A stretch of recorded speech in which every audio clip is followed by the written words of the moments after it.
నాడు ఇది తీసుకొచ్చింది అధ్యక్ష.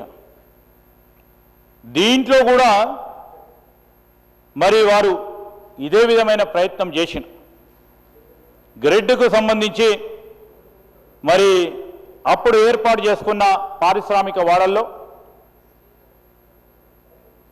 ఫ్రీ హోల్డ్ చేస్తూ కొద్దిగా ఐటీఎస్కి సంబంధించి స్మాల్ కంపెనీకి సంబంధించిన పెట్టాలని ఒక ప్రయత్నం చేసింది. ఇది ఈ ఐటీ పార్కులకు సంబంధించి వారు 11 ఇండస్ట్రియల్ పార్క్స్ సంబంధించి 11 industrial parks that are with in ORR ఈ ఐటీ పార్కులు చేయాలని 50% సంబంధించి మరి ఐటీ నిర్మాణం చేయాలని చేస్తే ఎవ్వరు కూడా ముందుకు రాలేదు అధ్యక్ష.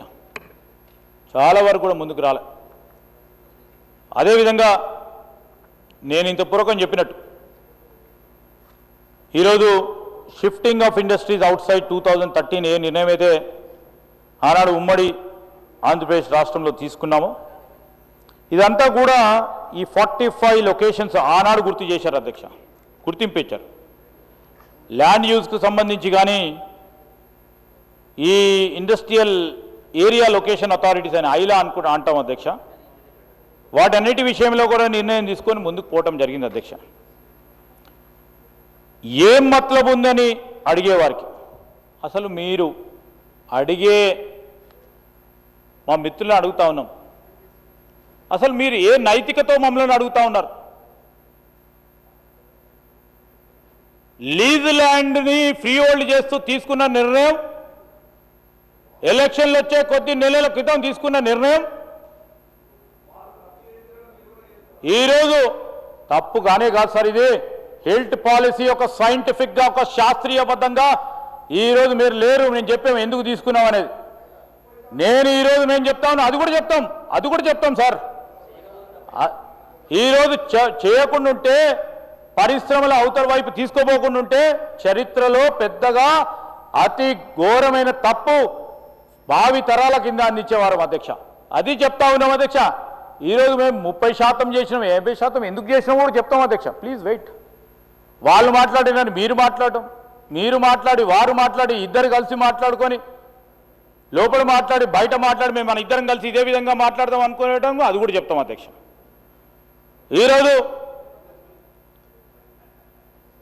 మనం ఫ్రీ హోల్డ్ సంబంధించి ఆగస్టు 29, 2023 నాడు Azamabad industrial area cooperative industrial estate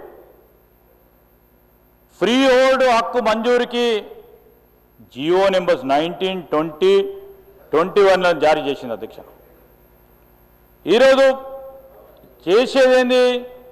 అక్కడ ఒక వ్యవస్థను ఏర్పాటు చేసుకోకుండా అసోసియేషన్కు సంబంధించి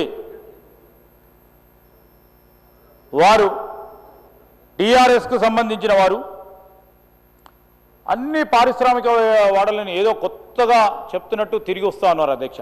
సరే, పరిశ్రమలు ఉన్నాయా లేవా చూడడానికి తిరగొచ్చు, కాదంటలేం మేము, స్వేచ్ఛ ఉంది వారికి, దే హ్యావ్ ఎవ్రీ రైట్. కానీ అక్కడ పోతే ఏం స్పందన ఉంది అధ్యక్ష? అసోసియేషన్స్ వారు చెప్పారు మేమే అడిగినాం 10% ఈ డెవలప్మెంట్ ఇంపాక్ట్ ఫీజు 10% వరకు పెట్టండి, మేము ఇంకా పెడితే కూడా ఇవ్వలేను అని చెప్పిండు. వాళ్ళకి ప్రెస్ మీట్లు చేసిండ్రు వాళ్ళు, అన్ని ఇండస్ట్రియల్ జోన్స్కి పోయి మాట్లాడిరు. ఈరోజు మేము అడుగుతా ఉన్నాం వారిని, మీరెందుకు క్యాబినెట్ సబ్ కమిటీ మీ ప్రభుత్వ హయాంలో వేసి ఏ నిర్ణయం తీసుకున్నారు? ప్రభుత్వం నడిచేది ఆ విధంగా నడుస్తుంది. మాలాగానో మీరు ఎప్పుడు రాకుండా మీరు ఎప్పుడు కూడా మాలాగానో ఎలా ఆలోచన చేసే కార్యక్రమం జరుగుతుంది అధ్యక్ష. మీరు ఈ విధంగా ఆలోచన చేస్తే మంచి ఆలోచన చేయండి, ఎప్పుడో ప్రజలు హర్షిస్తారు.